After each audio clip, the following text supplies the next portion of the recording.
channel is Traditional Publishing Chat and writing workshops and vlogs, and today I'm working on a client outline. I'm turning a short story into a novel, and my goal for today is to get a one-page summary of like how the book will go to send to the client, and I'm hoping to get that done in the first hour of the stream so that the second half I can work on my own book. Yay! Yeah! All right, well, good news for you. All right, another live stream over, and it has been a very productive Wednesday morning. I accomplished my goal of writing it was actually 1.5 page summary for a client. We're working on taking her short story and expanding it into a full novel. The short story is one point of view, but the novel is going to be alternating points of view between two characters. So I got that done, kind of outlined how the new POV is going to fit in, sent it to her, and I even managed to squeeze in on the very last sprint writing a scene on my own book, in my notebook. I have a goal for myself of writing 2 or 3 of these scenes per day. Some of them are coming out fairly long and detailed and with like a lot of dialogue and a lot of kind of action and things happening, and some of them are coming up more as just like a summary, you know, a single page where I'm letting myself kind of still think through exactly what happens in that scene. And what I started doing, I mentioned this last week, is once I write a scene fully in my notebook, I summarize what happens on a note card. And then that way later, if I think about things where I can come back and things that I think I need to add or things that I can foreshadow in this scene, I'm just gonna write them on the back of the note card to help myself keep track. I also finally this week went and bought myself a corkboard. I think it is kind of ridiculous, given my love of beat sheets, that I didn't own a corkboard until now. It is now hanging in my bedroom along with my whiteboard, and I have been adding my scenes to it. So here it is so far. I have 21 scenes, and I don't know why, but for some reason I started doing them in this order: 1, 2, 3, 4, 5, 6, 7, instead of this way, which I think is the way a beat sheet is supposed to go. No idea why I did that, but that's what we're doing. And I have lots more that I actually want to talk about in this vlog. I read a really great blog post this morning that I want to discuss about publicity and what you have to do as an author. But of course, someone is ready to go outside, so we're gonna take a little break first.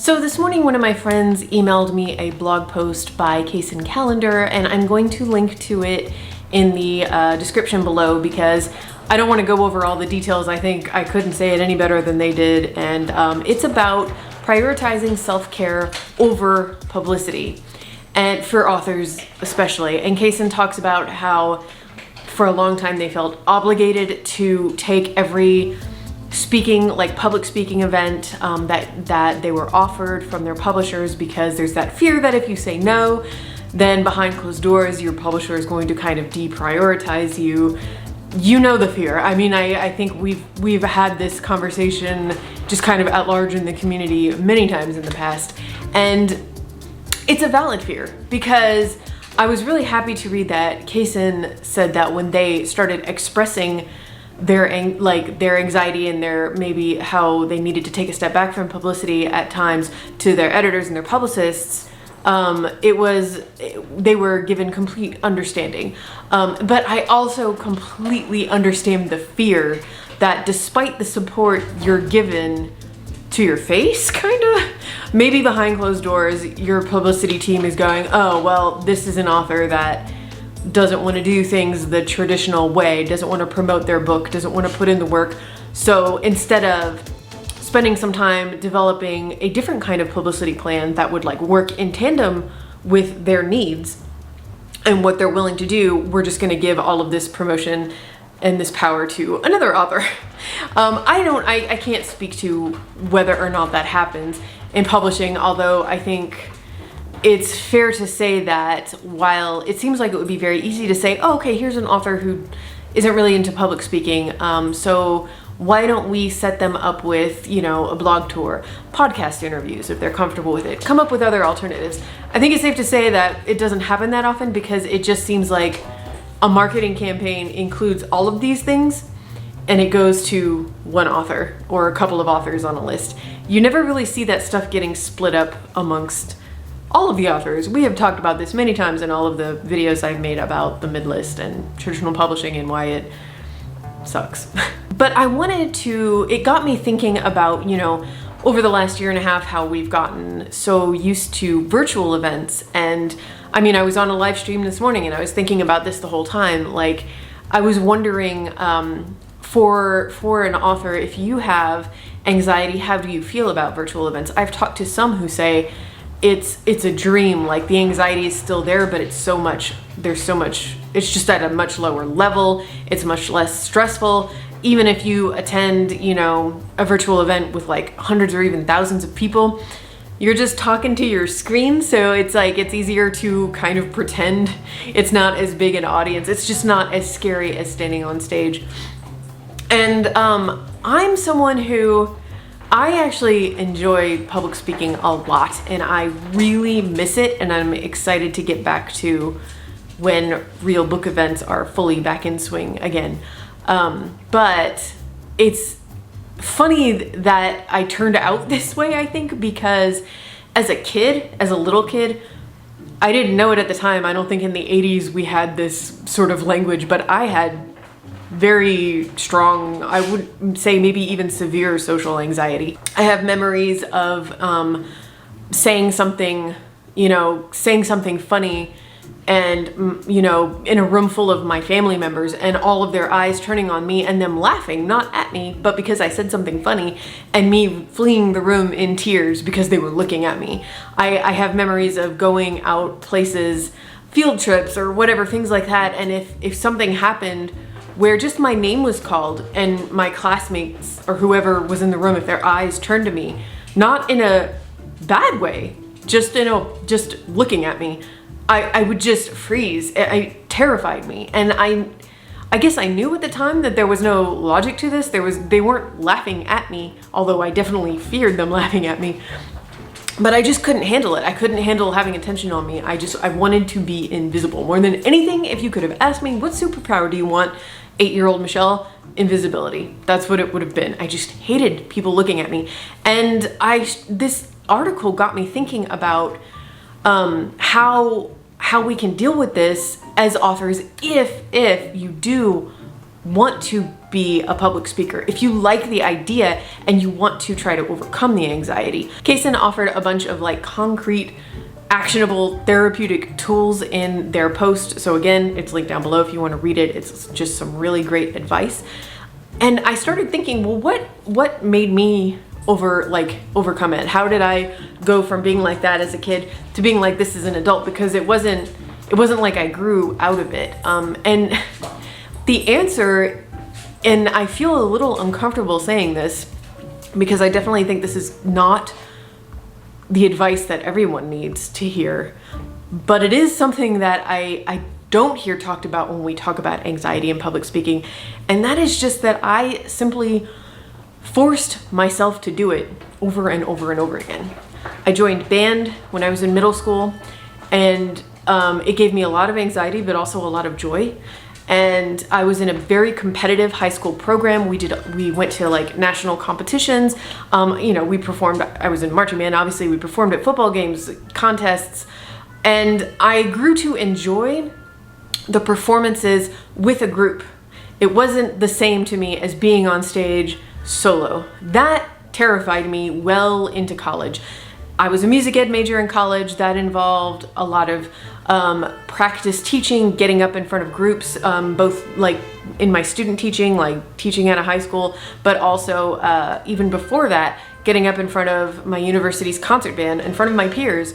and directing them for class. That was part of one of the classes I took. Performing at departmentals, which were kind of our weekly recitals where, you know, we had to get up in front of the entire percussion department, as I was a percussion major, and perform. I loved doing it when it was an ensemble, but as a soloist, it scared me. I forced myself to do it every time. And, you know, even going into my first year of teaching, I was a band director. I got up in front of a room full of, 30, 40, whatever teenagers every day and taught. And yeah, I was nervous on my first day. It took me months to get used to it. But that's the thing with every one of these experiences in high school, in college, and as a teacher, it was like my anxiety over it went down and down and down and down. Until finally, I was a public high school band director for 4 years, and by the end of that time, I had no nerves at all getting up in front of my kids. I loved it. I remember when I moved to New York, it was kind of a revelation. I was invited to speak for the first time as an author. I was invited to be on a panel at the New York Public Library. I can't remember what the event was called. I don't know if it still exists. It was Kidlit something.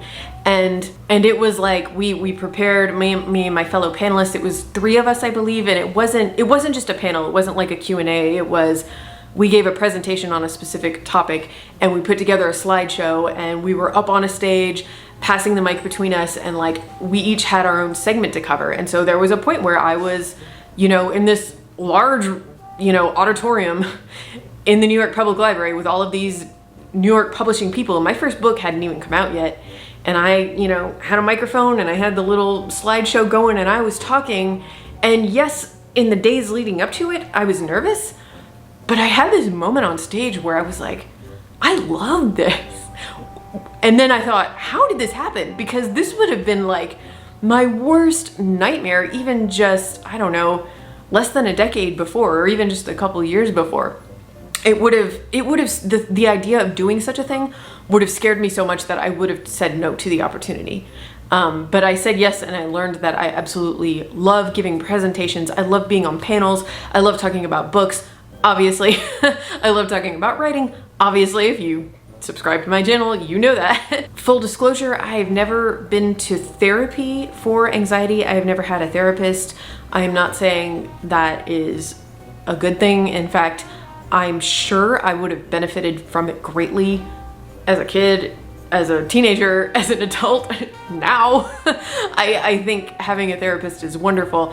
And that's why I feel kind of hesitant talking about this, because for a lot of people, it sounds like I'm saying fake it till you make it, and that's terrible, terrible advice for a lot of people. But for me, it actually did work. It was a lack of confidence issue, or at least that was a huge part of the issue for me. And with every experience I said yes to, and I got up and I did whatever, whether it was perform as a musician or speak or teach, with every one of those experiences, I felt a little bit more confident, and the next one just got a little bit easier. And it was a long, slow process of many, many years before I got to that point where I was standing on that stage in an auditorium and thinking, holy crap, I love doing this. So I don't know. Again, not giving the blanket advice to anyone watching who is an author or an aspiring author and you have social anxiety or you are afraid of public speaking for whatever reason.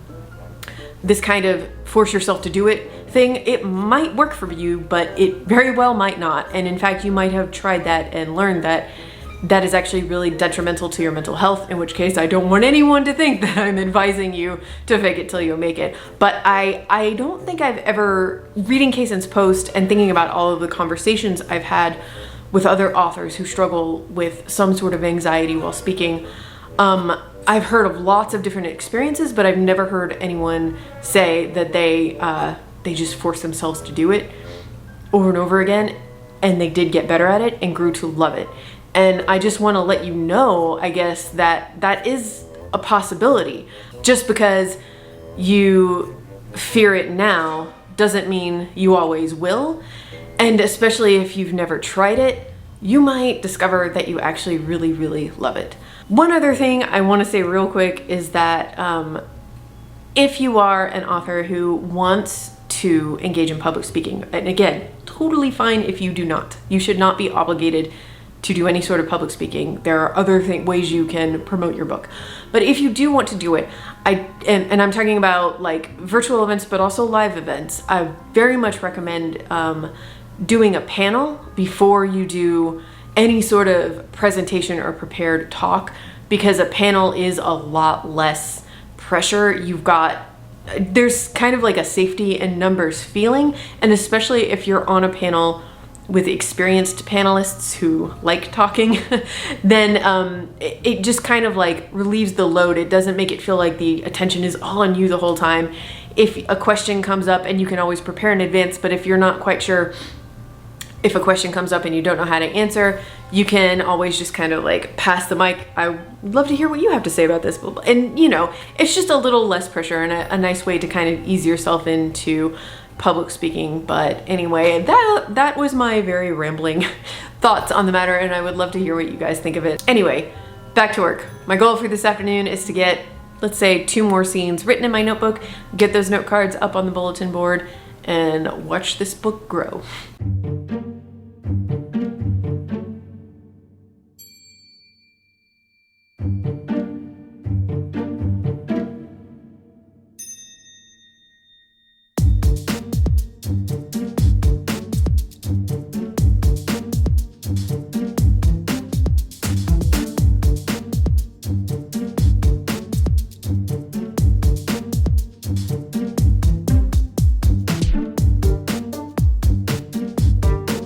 So my typical work day for the last, I don't know, couple of weeks has been to do client work from like about 8:30 to noon, and then take a little break, and then work on my book and vlogging and any kind of video editing or whatever I need to do in the afternoon. And it's been working really, really nicely. I like the schedule, but today there's one client project that I had on my schedule to work on in the morning, and I just kind of got on a roll, like seriously on a roll. And by the time it was time to take Rosa out for her afternoon walk, I didn't want to stop, because I could tell, I don't know, I was only a couple scenes away from the end, and I think I had scheduled myself 2 more full days of working on this book over the next week. And it was just a little too tempting. I was like, you know, I could finish this. I could actually finish something early, which is always just such a good feeling. So we went on a walk, and I came back and I just knocked it out. I think this was like a total of 6,000 words today. Been a while since I've had a day like that, but gosh, it was one of those kind of like days where it was just flowing. I really enjoyed writing this book. That was a huge part of my motivation this morning. There is a character in this is a ghostwriting project, obviously, so I can't give too many details, but there's a character in this book who is just terrible, like one of those you love to hate characters, and he gets his comeuppance at the end, and part of my motivation was just I really wanted to write that scene.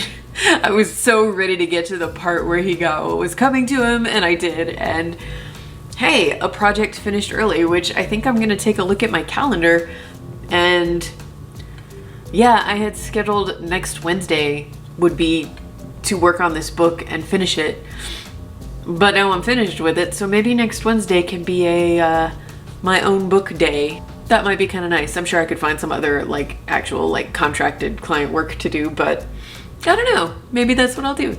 At any rate, it is now well after 1 o'clock and I have not eaten, so maybe we should get some food and then see if I have any creative energy left to spend on my book.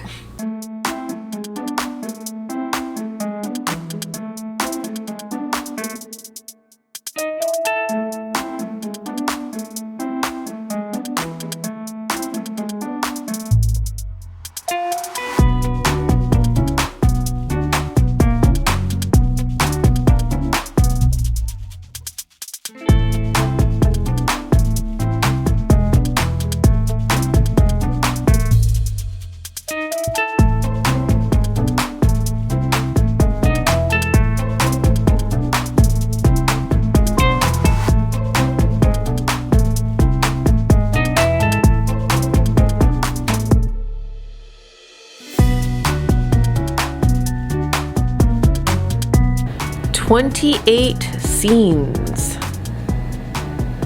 Oh, that every writing day could be like today.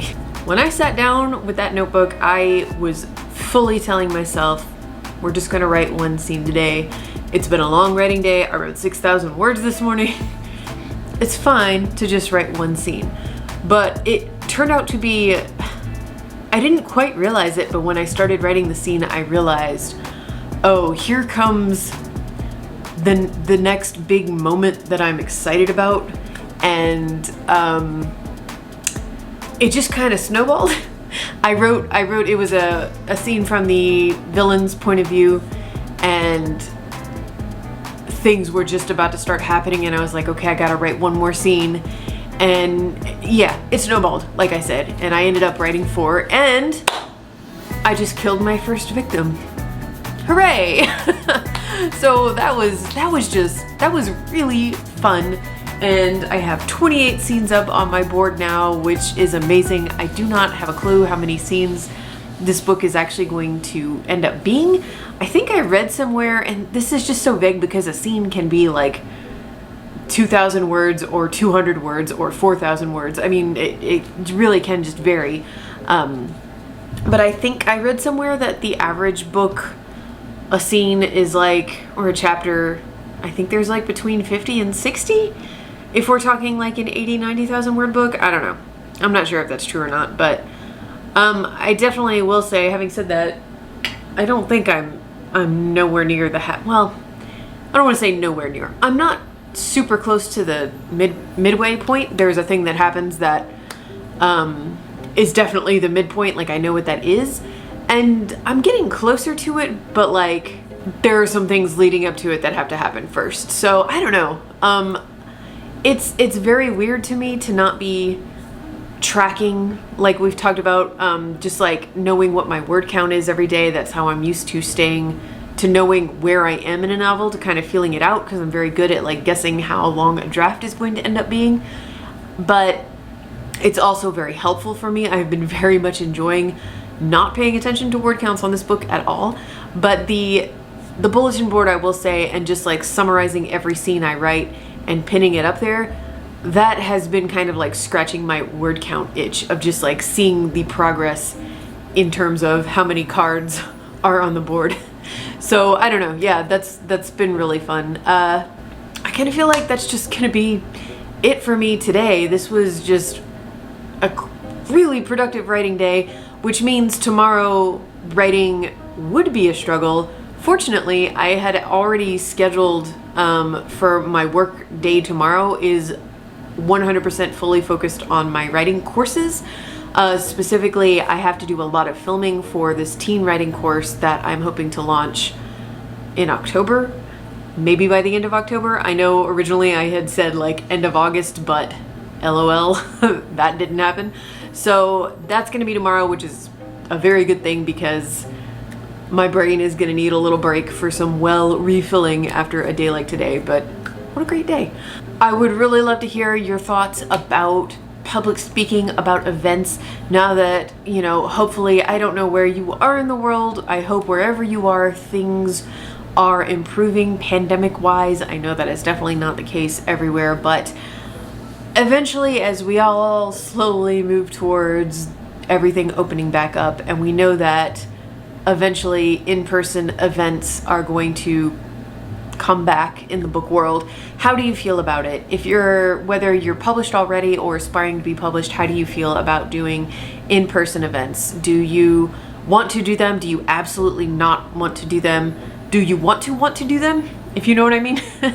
And yeah, I would love to hear how if you deal with anxiety with public speaking, what's your process? What has gotten you through it? What gets you through it? Or what have you tried that just has absolutely not worked for you? Let me know in the comments below. And I hope you guys have a great weekend. I will see you Tuesday with a traditional publishing video. Finally, I'm getting back on track, I swear. Have a great weekend, guys. Bye.